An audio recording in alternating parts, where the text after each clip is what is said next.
Hey guys, it's Mike with TechPB. One of the common questions we get with xball is what are all the bunkers called? So what I'm going to try to do is kind of give you a general walk around the field really quick and tell you what all the bunkers are called. I know a lot of you guys are kind of confused about what does S1 mean, D1, and all that stuff, okay? Typically, you look at this traditional xball field right here, okay? Now it's got that weird looking snake over there, but we're going to kind of ignore that for right now. But most of the time what they're going to do is back center, which is right over here. Most people are going to call this back center. Most people will call this bunker an Aztec, but because of its location on the field, it's back center, they'll call this back center. Some people also call this home, okay? Another thing that we can call, a lot of times they call these little bunkers here. They usually will call these bunkers here, they'll call these mini bricks or pillows, it just depends. A lot of times too, this little bunker over here,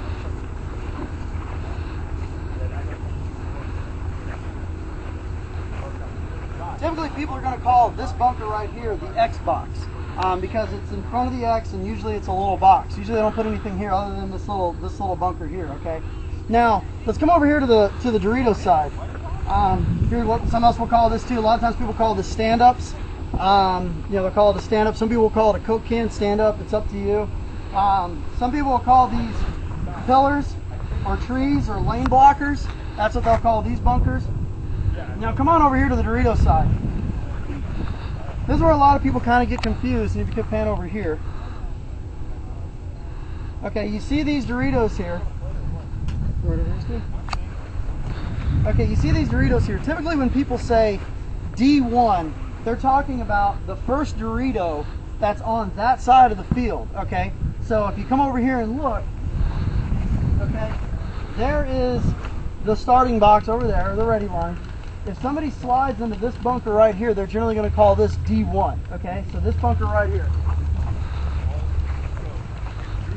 Okay, they're going to call this D1, and then when the person slides into that bunker, they're going to call that D2, okay? So this bunker that's right here at the 40-yard line. Now you're going to hear also some players will call out, you know, he's at the left 30 or the right 30. What we try to imagine, so we can kind of get an idea, is we try to imagine an xball field like a football field, okay? I know it's not as big as a football field, of course. I mean, it's only about 120 feet from one end to the other, but we try to imagine the xball field like a football field. So around this line, about halfway in between the X and the start box, we're going to call that like the 30-yard line. So sometimes people will say, that's the 30-yard Dorito, that's the 40-yard Dorito, okay? So instead of saying S1 or S2. Now, some of the things too that people do now, it's the same thing on the snake side. They'll call the snake, the first bunker on their side of the field, S1, and then they'll call the second bunker on the field S2, S3, and then as the player crawls closer to you, the numbers get higher and higher per the bunker that they're at. So if there's 5 bunkers in a row, like a zipper configuration, it'll be S1, S2, S3, S4, S5, as they crawl closer and closer to you. So generally, they're going to name the bunker that's close, the furthest away, as the number 1. So that case would be Dorito 1, D2. This one over here would be D3. Okay.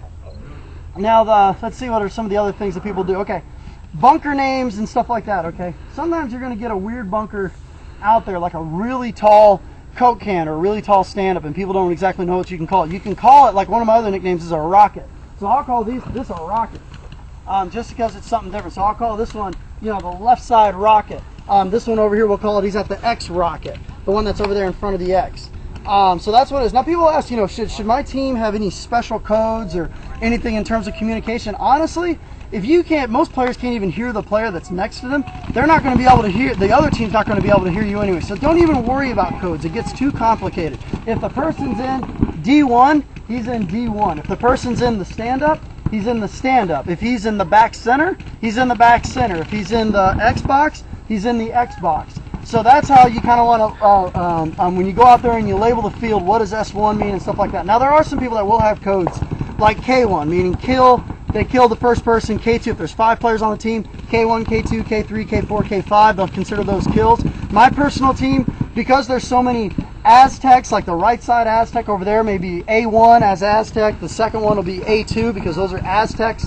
Furthest Aztec away is A1, closest Aztec is A2. So instead of saying K1, D1, G1, A1, S1, we use the days of the week for our kill count. So on xball we use Monday, Tuesday, Wednesday, Thursday, Friday as our kills. So the first one out, we yell out Monday, second person out Tuesday, and then that works out great because when you go to MPPL, which is 7-man, now you can use Sunday, Monday, Tuesday, Wednesday, Thursday, Friday, Saturday as your kill count. And when one person yells it out, the whole team yells it out. So specifically for the kill count, we use just the days of the week.